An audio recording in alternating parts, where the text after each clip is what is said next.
Okay, so we could take some time and refactor the strain search part into a control and then compose a larger control using the credentials and the search control together to actually perform a request.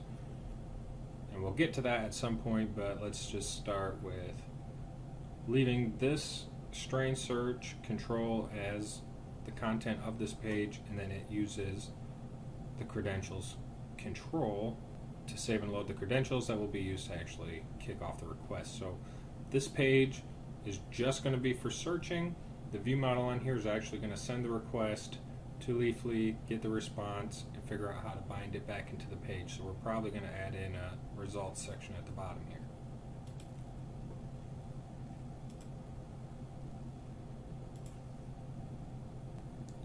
So credentials are inside of the top div here, and it's rendering that control. So right now the view model for the strains page is actually the Leafly credentials view model, and that's not quite right. The strains page should have its own view model that itself has a reference to a Leafly credentials view model because it needs that control to manage the credentials aspect of this page.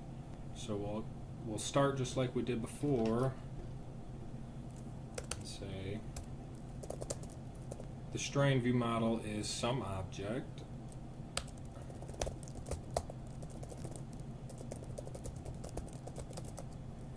and then we're going to assign the credentials view model to a new Leafly credentials view model.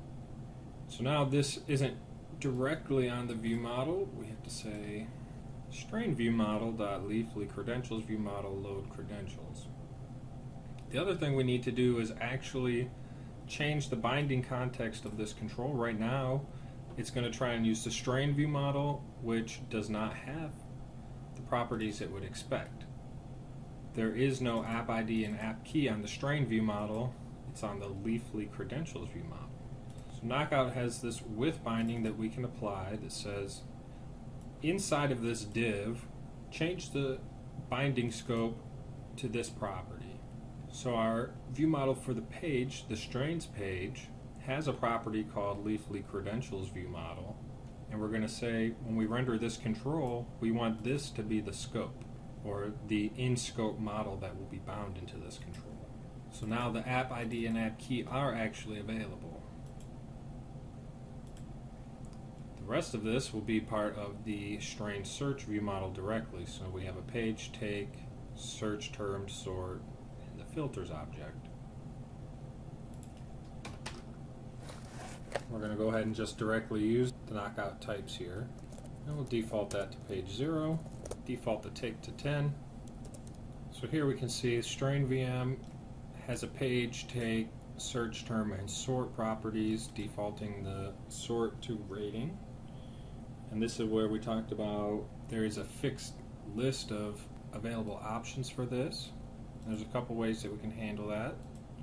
One thing I like to do is put collections onto the view model directly that can be bound into the page, and then the specifically selected one will go into a property like sort. So you can say sort options, and this does not need to be observable since it won't change. If we were querying the server or something for these options, then we probably would make it observable.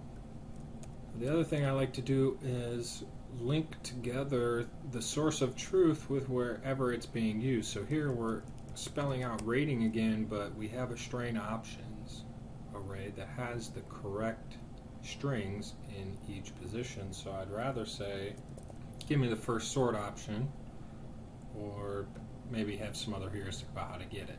Then lastly, we have a filters object. I'm not going to do anything with that right now. Then the last thing we need to do is change this binding. We're no longer applying the binding starting from VM, which no longer even exists, but we're going to use the strain VM for the bindings, and that with binding is going to put the Leafly credentials VM into scope for the control. So then we're going to actually hook up the page property to the page input box, just like we did before. We'll just data bind value to the page property. And we have to do a little bit differently for the select. So we're going to just do a very simple bind where the selected option in this list goes into the sort property of my view model, and this list of options is actually going to be populated from this sort options property, so we don't need this. In this case, the displayed text and what we need to send to the server are going to be the same. If we wanted them to be different, Knockout has other bindings for what to display for each option and then what the value is for each option. This one's going to stay single select because we only can sort one way. Then we're going to leave the filters unhooked for now. Alright, now you can see that our default options are populated into these input boxes. If I pick a different option, I can look inside my view model and see that alpha is selected. So now let's go ahead and hook up the script that will actually call the server. So this function that's going to call the server is going to take the page, take, search terms, sort, filters, and credentials, compose a request message, use Ajax to handle it asynchronously, and by populating some results property on this view model, a results area should be shown to the user with the results of that search. So let's go ahead and start adding that function. So the main point of this function is to format a request object. In jQuery's Ajax has a very common layout that most of us are probably familiar with, where we specify a content type, a data type, a URL, optionally some headers. You can specify a success handler, an error handler, and a bunch of other options. For Leafly, they require that in the headers we supply the app ID and app key, which we're going to take from our view model.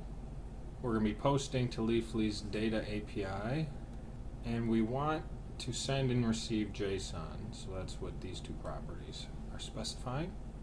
So now we also need to populate all the options like page, take, the actual search term, how we want it sorted, and the filters, if any, that we want to apply to the search. So this payload object is currently how every request is going to start off.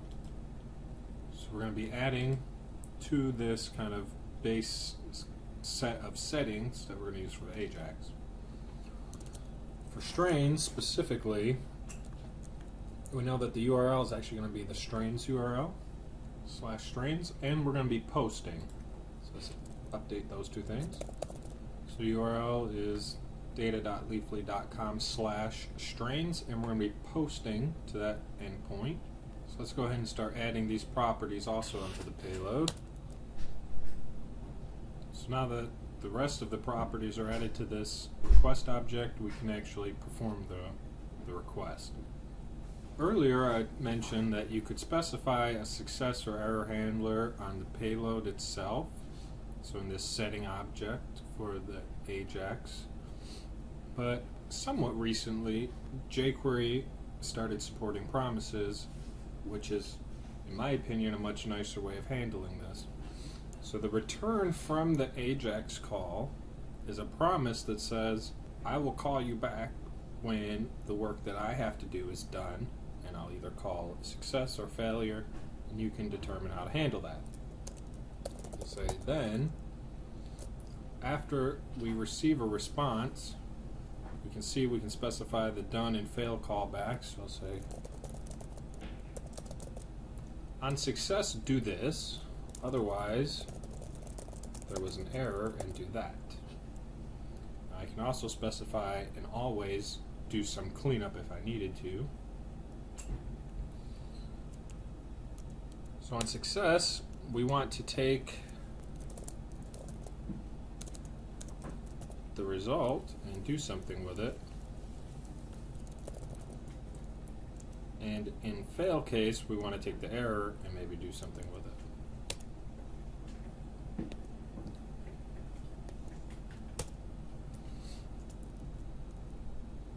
Typically for errors, I'll just write it to the console or throw some exception.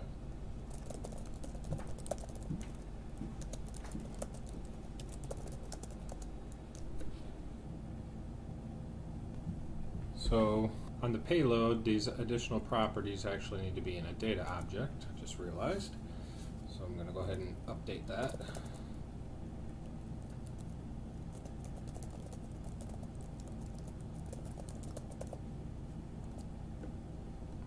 We should be able to test this out, so for now I'm just going to log the result into the console. And I'm going to add a search button so that we can actually kick off the search. Now that the search button's hooked up, we should be able to call this API. We're going to have to actually supply a valid API or app ID and app key. So I've gone ahead and entered my credentials in, and I'm just hiding this for now, so they'll load when the page loads. I have access to them, I just don't want to have to keep blocking it out, so just for convenience, I just hid that. The search button will call the search function, which will go into the credentials and pull them out. We're going to be posting to the strains URL this data object, and we're going to look at the results in the console. And one last fix up here is we actually have to stringify this data object before sending it.